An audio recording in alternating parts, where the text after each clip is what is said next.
Olá, estamos começando mais um programa Saúde em Foco, que reúne acadêmicos e profissionais das áreas da saúde para debater temáticas de relevância social. O programa Saúde em Foco é uma iniciativa do Pró-Saúde e PET Saúde do Centro Universitário Franciscano. Em decorrência do mês Outubro Rosa, continuaremos debatendo sobre temáticas direcionadas à saúde da mulher. E hoje contamos com a presença da acadêmica de enfermagem Marielle Kulakowski e da acadêmica de nutrição Cassiana Della Pace. Tudo bem, meninas? Ambas do Centro Universitário Franciscano. Bom, para a gente começar a debater um pouquinho então da nossa temática de hoje, que vai abordar as doenças autoimunes, mais especificamente o lúpus e a púrpura, teria como vocês explicar para o público de casa entender o que são doenças autoimunes? Bom, primeiramente eu gostaria de agradecer o convite para estar aqui no programa.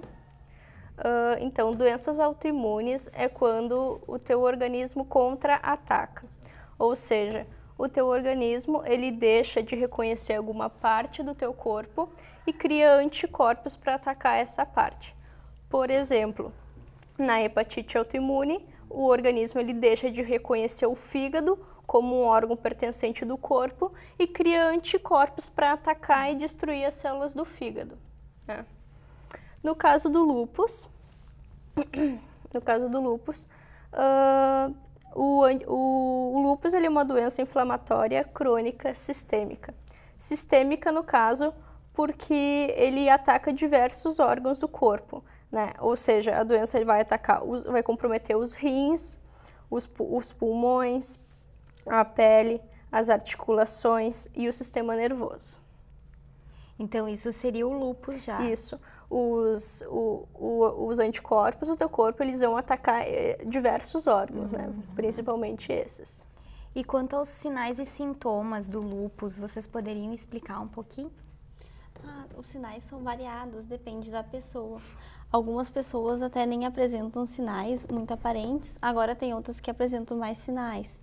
Algumas apresentam alguns sinais e depois de um tempo some com alguma frequência e volta de volta. Pode ser tanto dores nas articulações, pode tanto ter com inchaço ou não, pode ser marcas vermelhas na pele.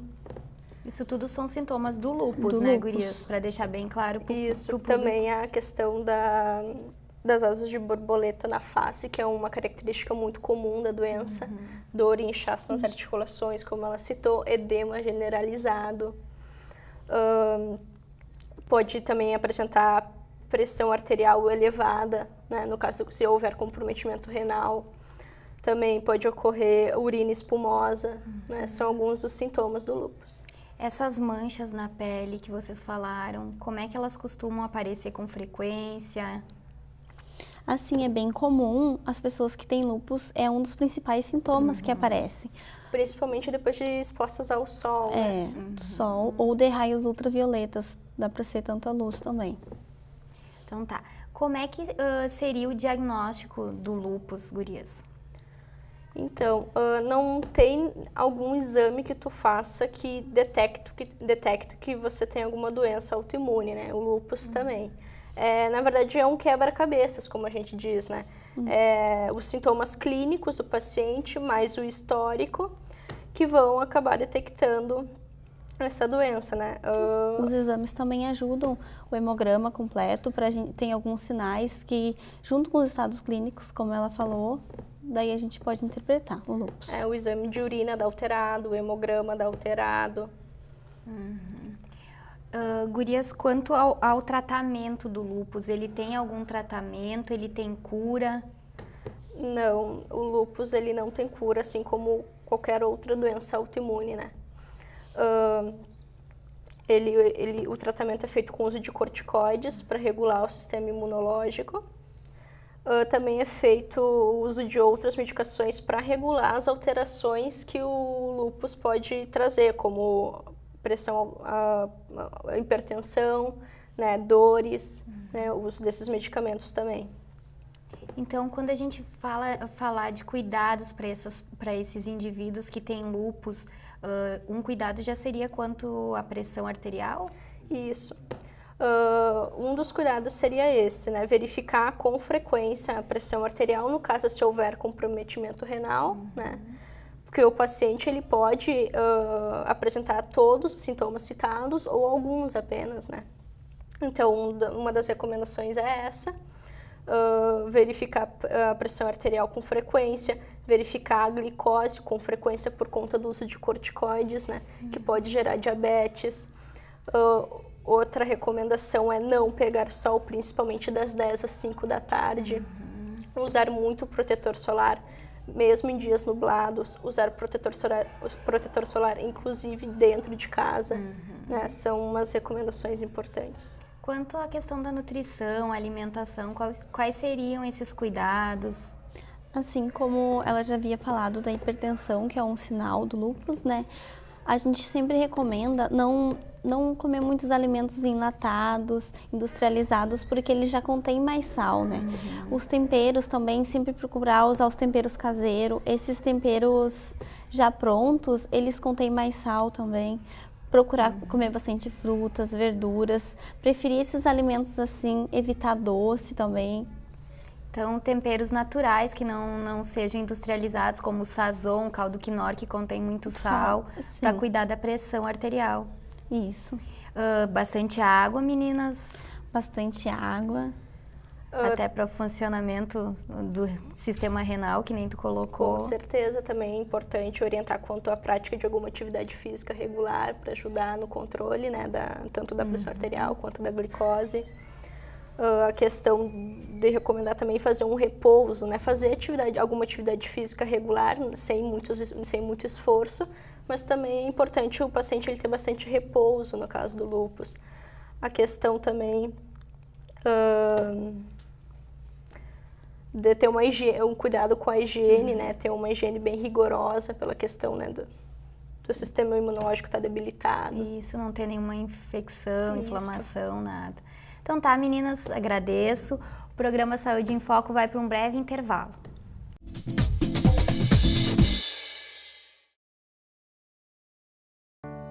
Já parou para pensar nas possibilidades que existem? Quantas delas são reais? A maioria está ao nosso alcance. Outras dependem de um gesto de solidariedade. E nesse momento, viver significa muito mais do que a busca por felicidade ou realização. A AAPCAM é uma instituição sem fins lucrativos que presta assistência a pessoas com câncer. AAPCAM. Nós acreditamos na vida. Sonho.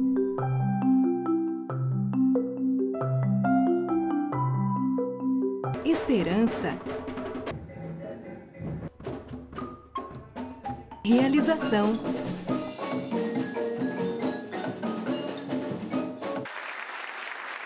Cuíca, promovendo inclusão social através da música, transformando sonhos em realidade.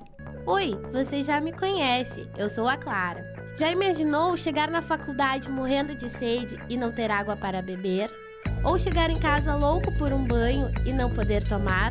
Aposto que não seria legal. Água, para não acabar, devemos poupar.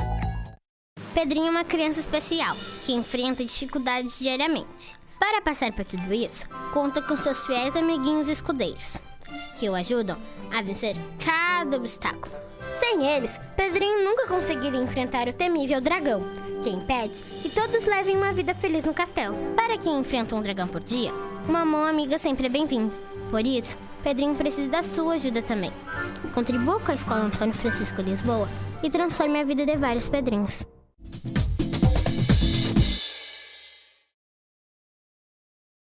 Olá! Retomamos então com o programa Saúde em Foco e hoje, em decorrência do mês Outubro Rosa, estamos debatendo temáticas referentes à saúde da mulher.